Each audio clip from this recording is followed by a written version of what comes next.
What are the playoff scenarios for the Buccaneers entering Week 18? That and more on today's episode of Locked On Bucs.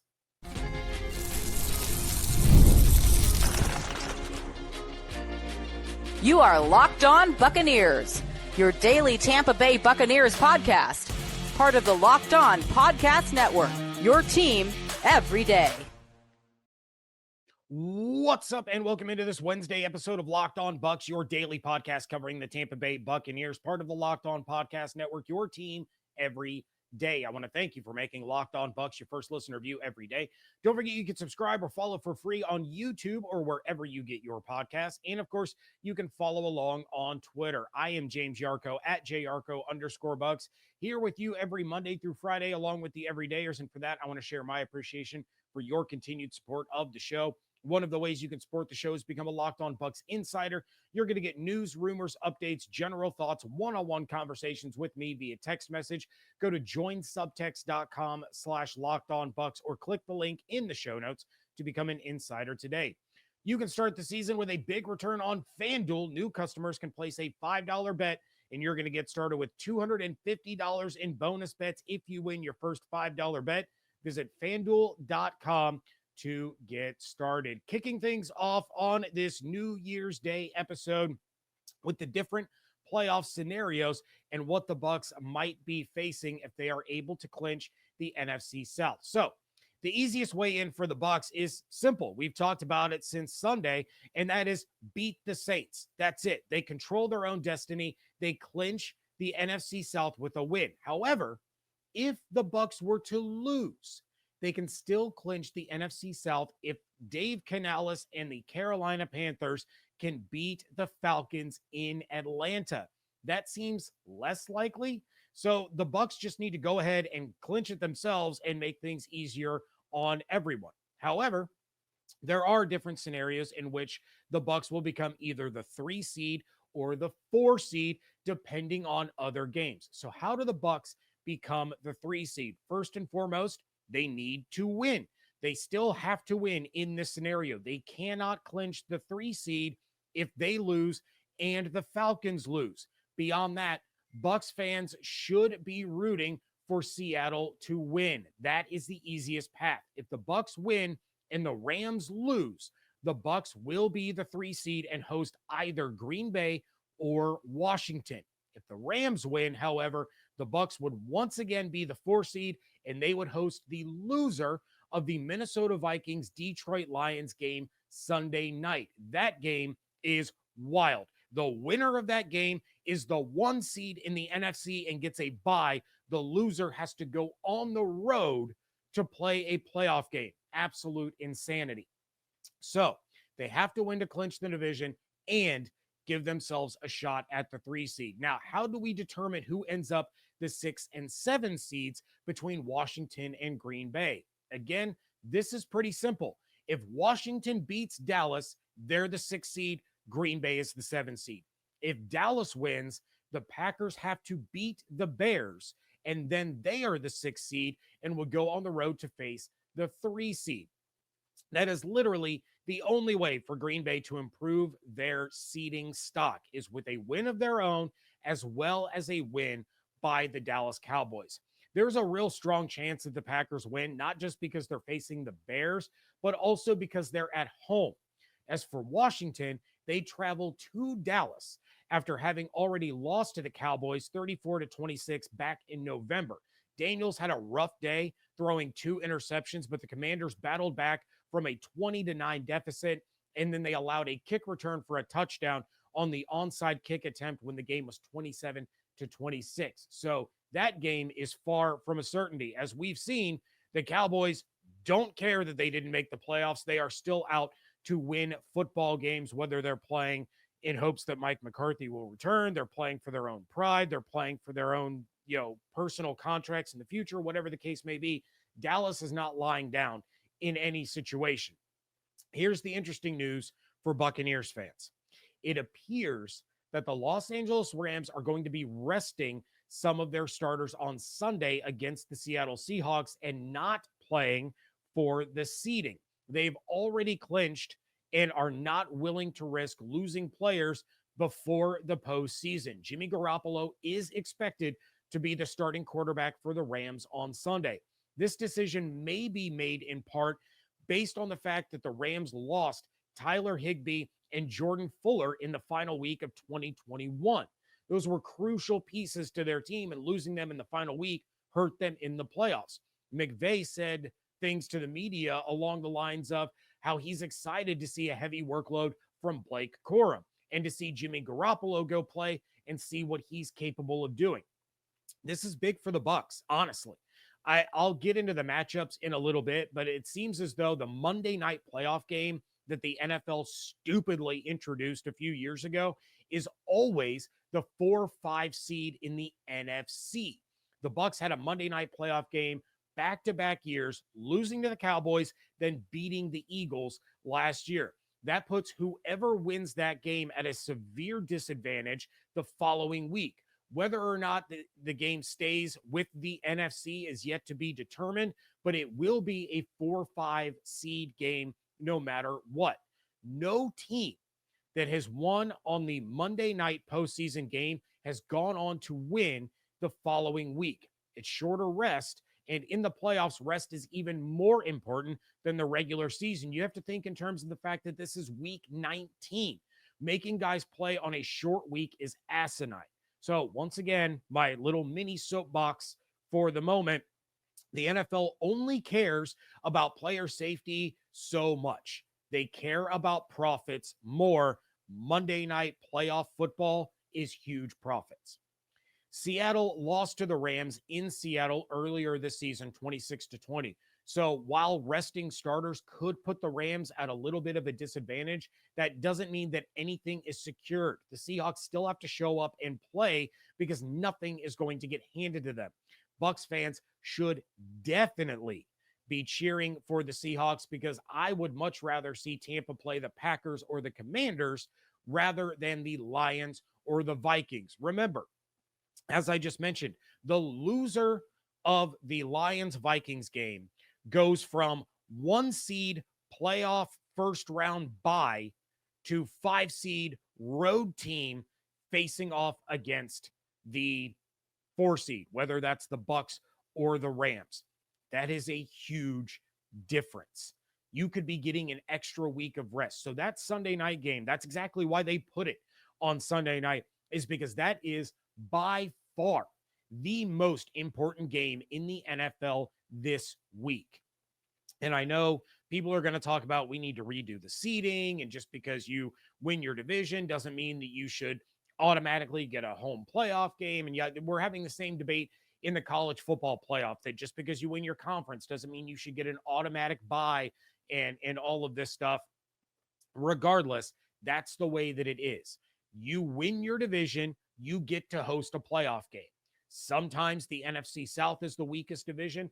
In the past, it's been the NFC West. This year, I think you could make a pretty easy case that it's the AFC East or even the AFC South are the weaker divisions when it comes to the overall landscape of the NFL. In the AFC East, you got Buffalo, and then you got Miami, the Jets, and New England kind of all together in a world of suckage. In the AFC South, you got the Texans, and then you have the Colts, who are an absolute mess. You have the Jaguars, you have the Titans, all of these teams, complete messes.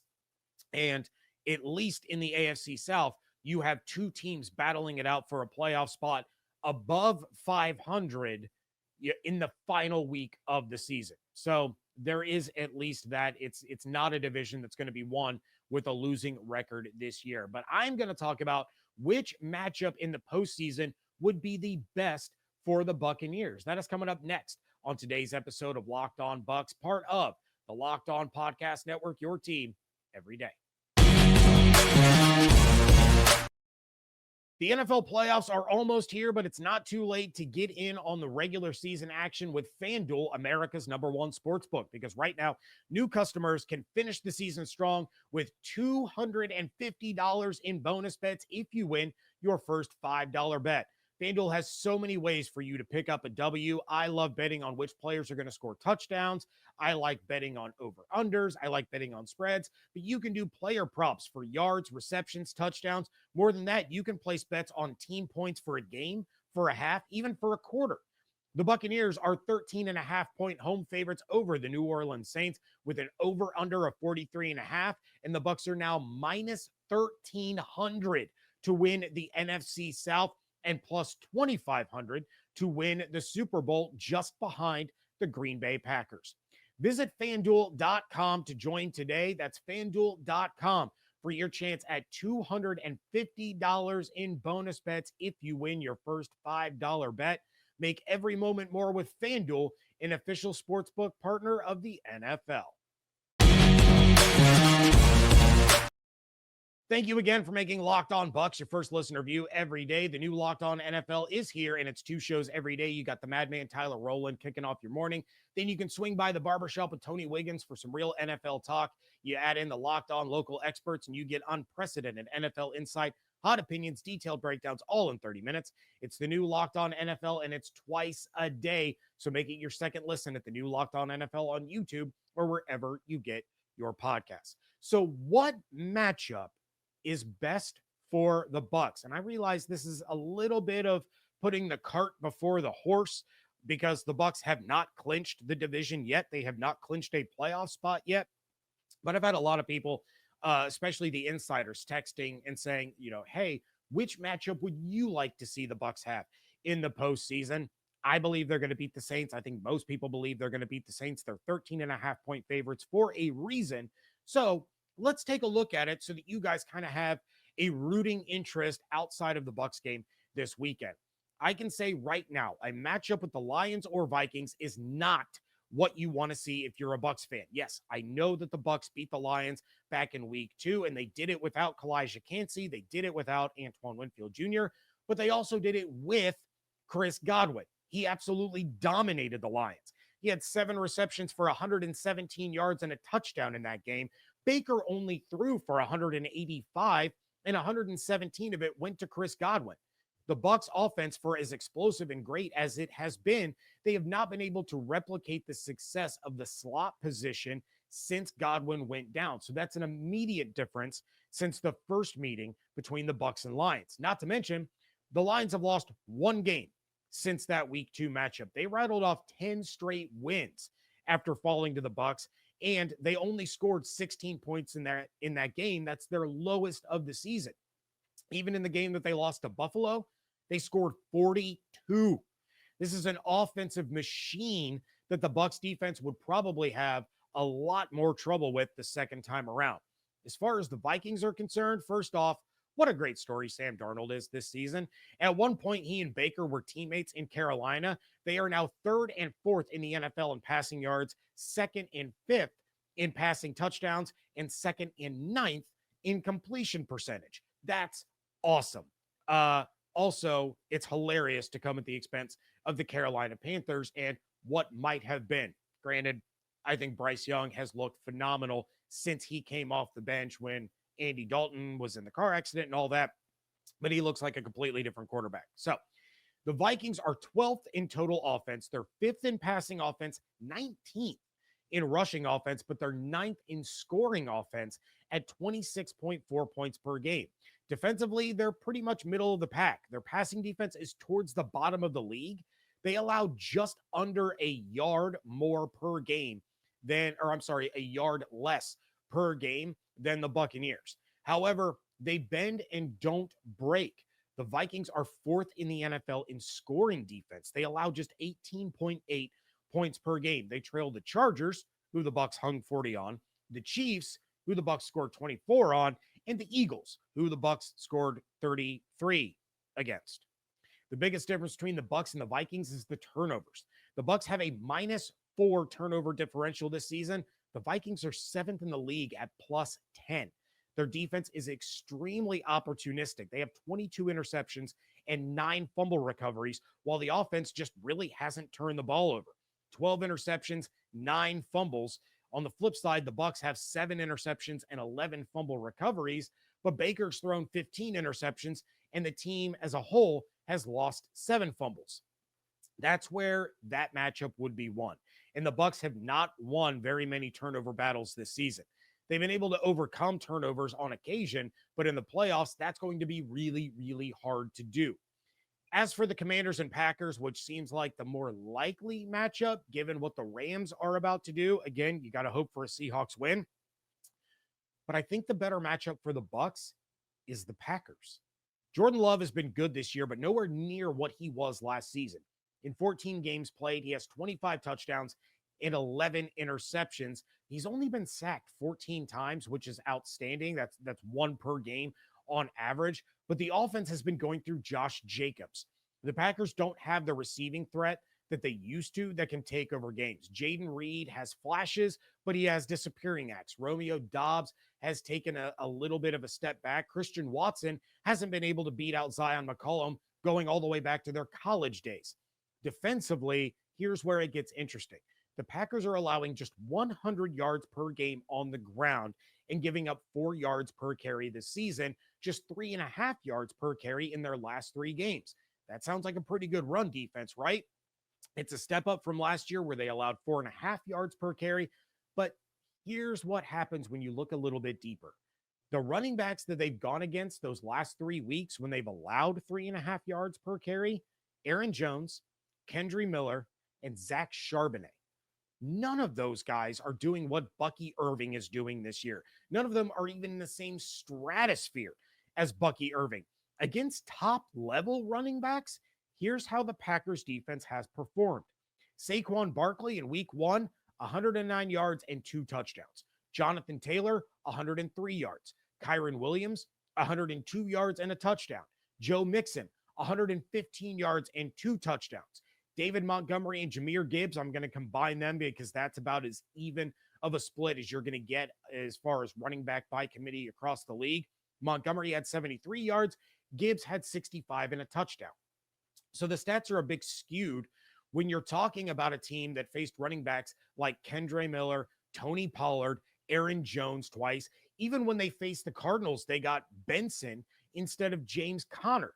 The Packers would have their hands full with the Bucs running backs, Bucky Irving, Rachaad White, Sean Tucker. Obviously, it would be primarily Bucky, but the Packers can get exploited when you have an effective rushing attack.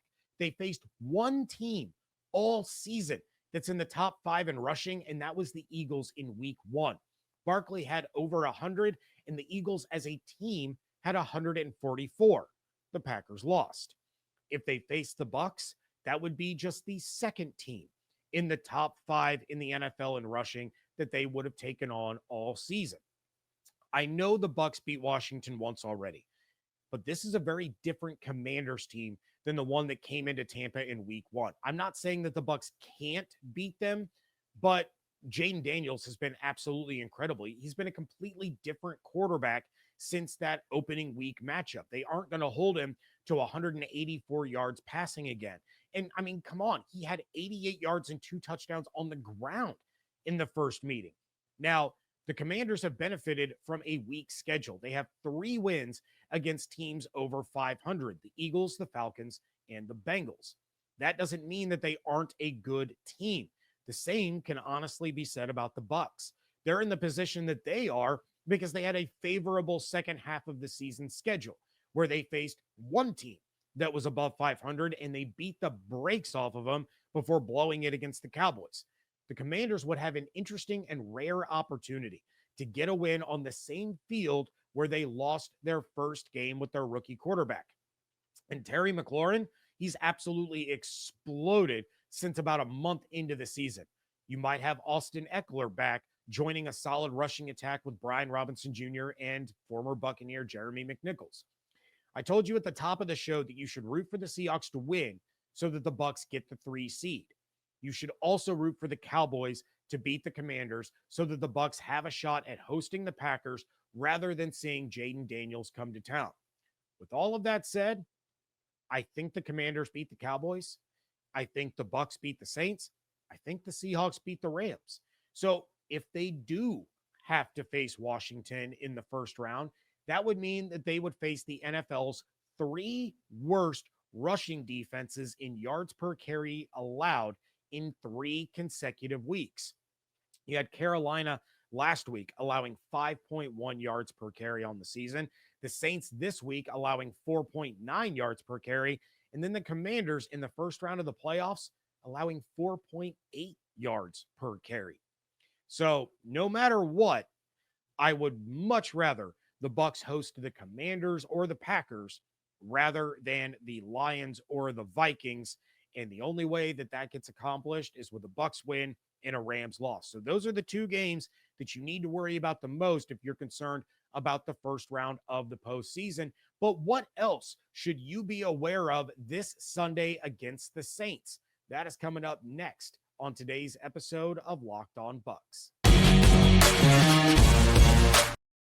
PrizePicks is America's #1 daily fantasy sports app with over 5 million active members. It's the easiest and most exciting way to play daily fantasy sports because unlike other apps on PrizePicks, it's just you against the numbers. You can now win up to 100 times your money on PrizePicks with as little as 4 correct picks. It's the only real money daily fantasy platform with an injury insurance policy so that your lineups stay in play even if one of your players leaves in the first half and doesn't return. PrizePicks puts their members first, so all withdrawals are fast, safe, and secure. When my picks hit, I can get my money in as quickly as 15 minutes. Download the PrizePicks app today and use code LOCKEDONNFL, all lowercase, all one word, and you're going to get $50 instantly when you play $5. That's code LOCKEDONNFL on PrizePicks to get $50 instantly when you play $5. You don't need to win to receive the $50 bonus. It's guaranteed. PrizePicks, run your game. Wrapping things up here on a Wednesday, New Year's Day edition of the Locked On Bucs podcast. Thank you all so much for joining in. And all right, we all know what's on the line on Sunday. I can't say it in any other ways. You win, you clinch. You win, you get the division. The Bucs need to win to clinch the NFC South, and Mike Evans needs 85 yards to continue his streak. But what else should fans be aware of? Well, Mike Evans not only needs 85 yards, but in addition to that, he needs 5 receptions to cash in a $3 million incentive bonus. Now, 5 receptions and 85 yards is only going to pay him $2 million because he already got the first million of that $3 million incentives by hitting the touchdown marker that he had to hit. He did that against the Carolina Panthers. It's more than the record. It's a huge payday for Mike Evans. The Bucs and Baker Mayfield specifically will be doing everything in their power to make sure that it happens. Next, Baker has some incentives of his own that he's going to want to hit.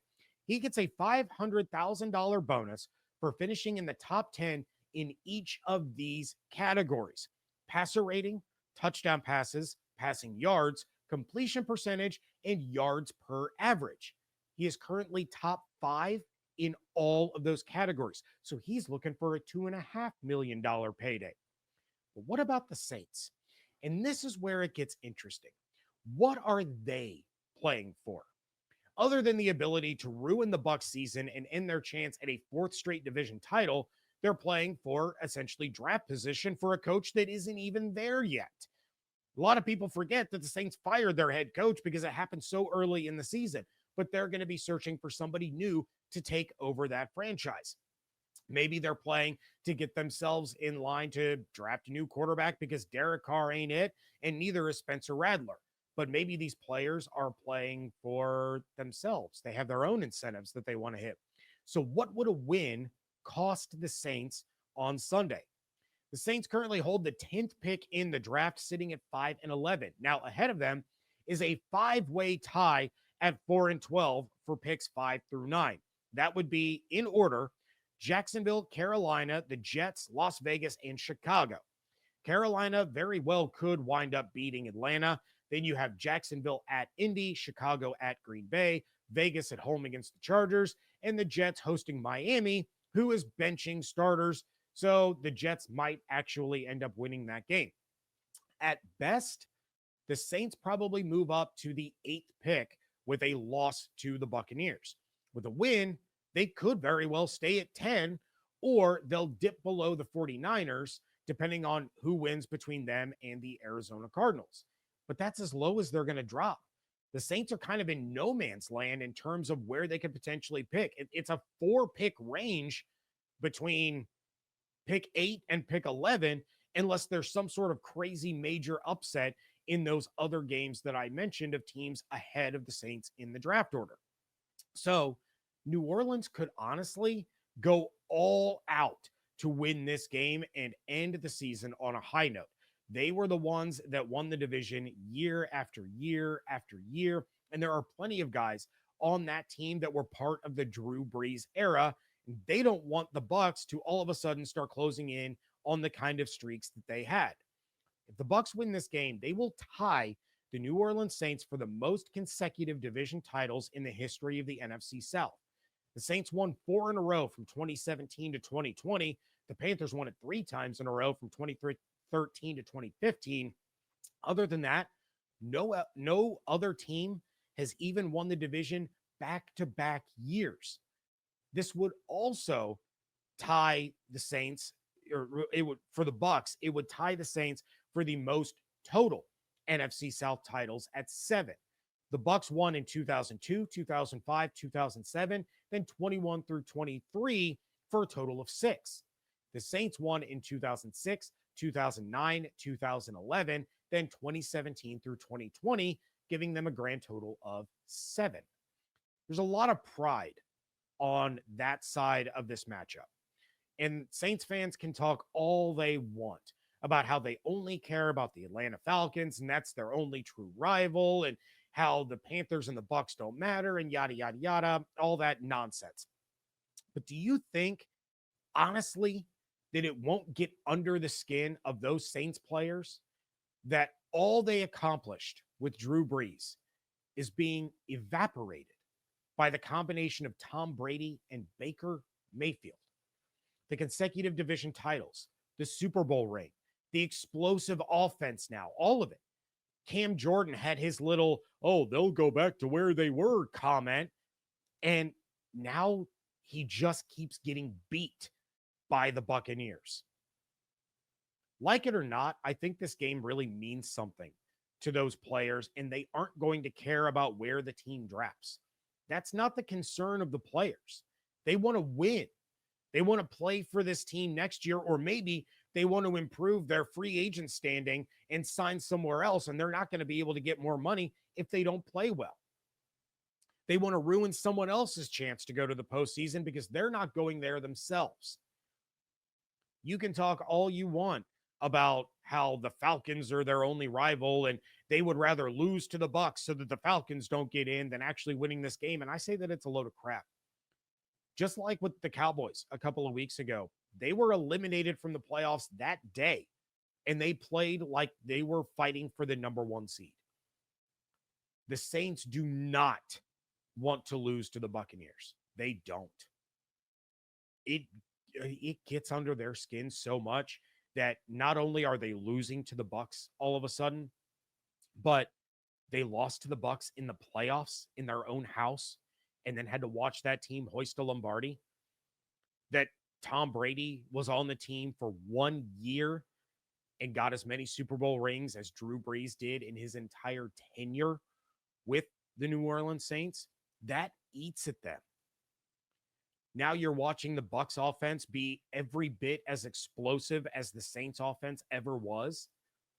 I mentioned it the other day, Baker Mayfield with 1 touchdown pass this weekend will become just the second player in NFL history to finish a season with 4,000 or more passing yards, 40 or more touchdown passes, and a completion percentage above 70. Now, Jared Goff has an outside chance, but he's got to throw 4 touchdowns against the Vikings. But even then, Baker Mayfield would be the second player to ever do it because he plays at 1 o'clock and Jared Goff plays that night. So that just means the Goff would be the third player to ever do it. But that eats at them. Cam Jordan, Tyrann Mathieu, those guys are prideful players. And they certainly don't want to see the Bucs win a 4th consecutive division title. So don't for 1 minute think that the Saints are coming into this lying down. They're coming to Ray J for a fight. That's going to do it for this episode of Locked On Bucs. Please check out everything I have going on Twitter at Locked On Bucs, at Yarcho_Bucs. Come back tomorrow. I'm going to be joined by Ross Jackson for a crossover Thursday. And yes, I have to suck it up and I have to honor the bet that Ross and I made last year. So there will be that, and I'm sure Saints fans will be glad to see it. Please make sure you are subscribed on YouTube with those notifications turned on, as well as wherever you get your podcast, and become a Locked On Bucs insider by going to joinsubtext.com/LockedOnBucs or click the link in the show notes. Hope you all have an absolutely outstanding new year. Stay safe, stay healthy, fire the cannons. I want to thank you so much for joining me right here on Locked On Bucs, part of the Locked On Podcast Network, your team every day.